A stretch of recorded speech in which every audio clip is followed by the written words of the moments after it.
This is episode 33 of the Life in Norway show. Europe's foodies had to check a map back in February when the Michelin Nordic guide included not one but two restaurants in Trondheim, giving the city its first ever Michelin stars. One of those restaurants, Credo, also picked up the new Michelin Nordic Guide Sustainability Award. At the recent NTNU Big Challenge Science Festival, Credo head chef and owner Heidi Bjerkan was on hand to present not her restaurant's food, but how and why they compost, and encourage their customers to do the same. It's a vital part of the sustainability circle of food systems that led to the awards for Credo.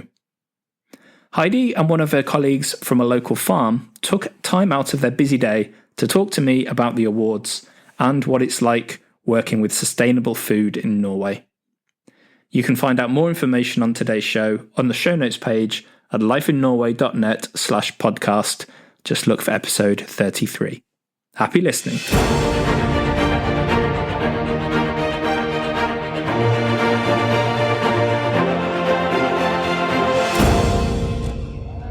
I'm joined today by Heidi Bjerkan, the chef and owner of Credo, a Michelin star awarded restaurant here in Trondheim. Heidi, the first thing I have to say to you is congratulations on the award.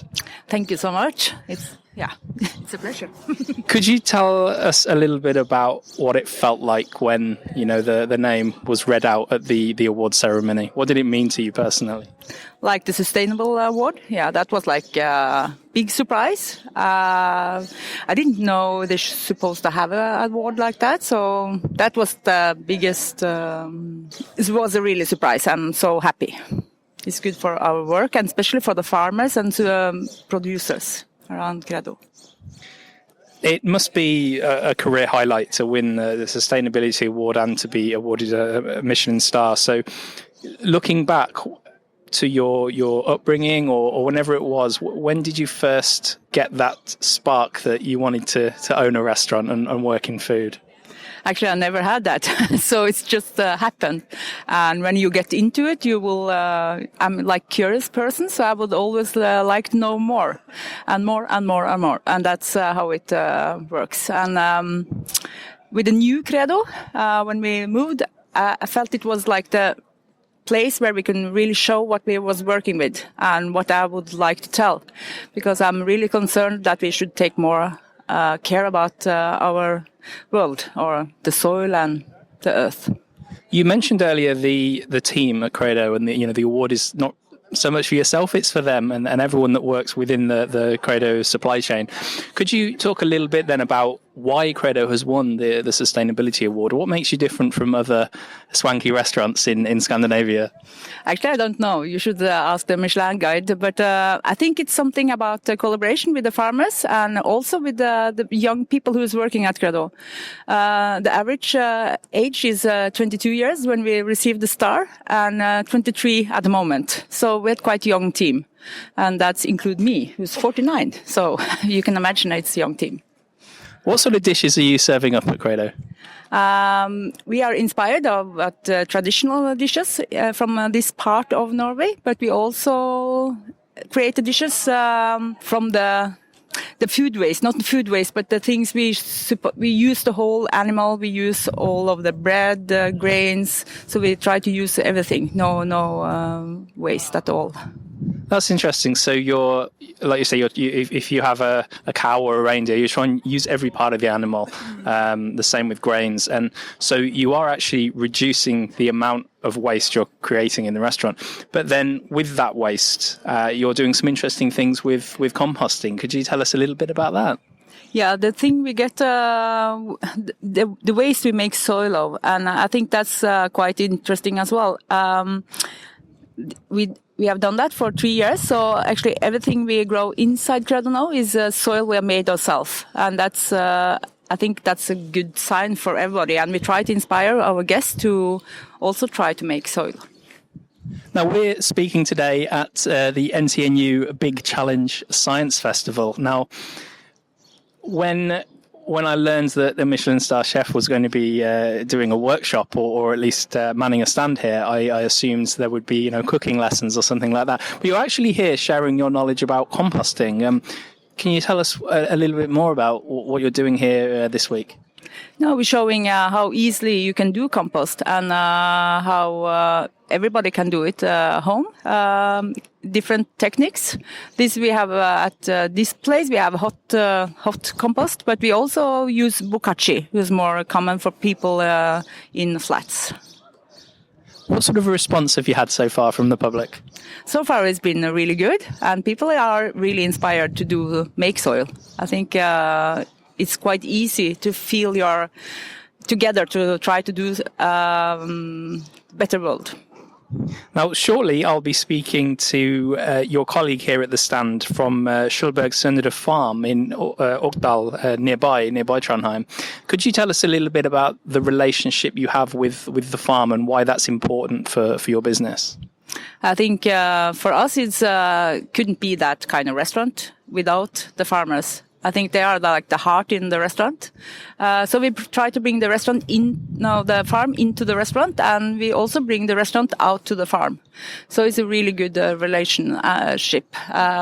We also, the chefs is going to the farm, working with the soil, so they have the knowledge about the soil and why we can get good vegetables and grains and how to make better soil as well. And the farmers go into the restaurant to get inspiration to see what's happened with what we are growing.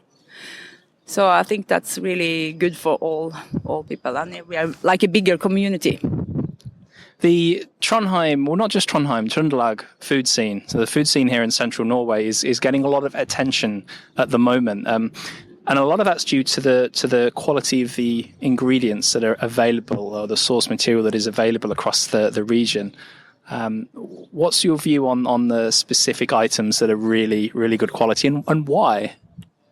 I find, of course, the seafood is really nice in Norway. We are quite known for that. But I think actually our vegetables are even better because I think we have lots of light hours during summertime, so we get our vegetables get lots of light and get lots of nice taste. It's grow not so quick, so it's also take time. So I think that's the best for us in this region. For somebody who is booking a table at Credo, what is the dish you're most proud to serve them right now? At the moment, I'm really proud to serve them sour cream and butter made from Trondheim's corn. It's the other farmer we are collaborating with. It's 6 cows who's making the sour cream and butter, or giving the milk so we can make the sour cream and butter. And we also have single sour cream from each cow, so we can really taste the different. Sounds very nice indeed. Last question, Heidi. I know you're very busy today. When you're not working at Credo, where do you like to go and eat? Lots of places. I like to eat traditional things, but I also like to try new things. So depends. I'm quite simple in my way to eat. I like simple things. Do you have taco fredag? No, never taco fredag because I'm working Fridays. Yeah. Heidi, thanks so much for joining us. Yeah. Thank you. I'm now joined by Karl Erik Øsland from the Skjoldberg Søndre farm in Orkdal near Trondheim. Karl Erik, we just spoke to Heidi, who told us a lot about the relationship between Credo and your farm. Perhaps you could describe things from your perspective. Yeah, absolutely. We have it's a very close relationship, more working as a team, where we are a couple of farms maybe in the core that in a way delivers products, and also making in a way also the chefs from Credo are also in the making in the farm with the crops, for example, or other products. So there's an exchange between in a way the chefs and farmers all the time, from Skjoldberg Søndre and from Trondheimsgården. We're here today at the Big Challenge Science Festival from NTNU, the university here in Trondheim, and you're here educating visitors about composting. what is it about composting that you're trying to get across to people? Yeah, we think it's one of the maybe main issues is to create soil for the future. That is in a way the beginning of all, in a way, the vegetables that you are going to grow, and to learn how to to get the skill, in a way, to learn how to create your own soil that you can actually grow where you live, if it's in the city or if it's at the village or wherever it is. So to learn the magic of making soil. I think it's a lot of knowledge in that. I think it's very, very good also for the future farming and for the future food production. Now, you're a very proud farmer. You're wearing the Bunda t-shirt right there. What's it like being a farmer in Norway in 2019? What are some of the challenges and benefits? No, I think the challenge, it's of course it's always a challenge. I think that is we also can feel here in Norway also as farmers. It's like everything is going to get bigger and bigger and more specialized. Either do crops, or for example just do dairy cows, or in very big scale. Here in Norway we are not so big scale that you can find other places in the world, but we have the same tendency here also.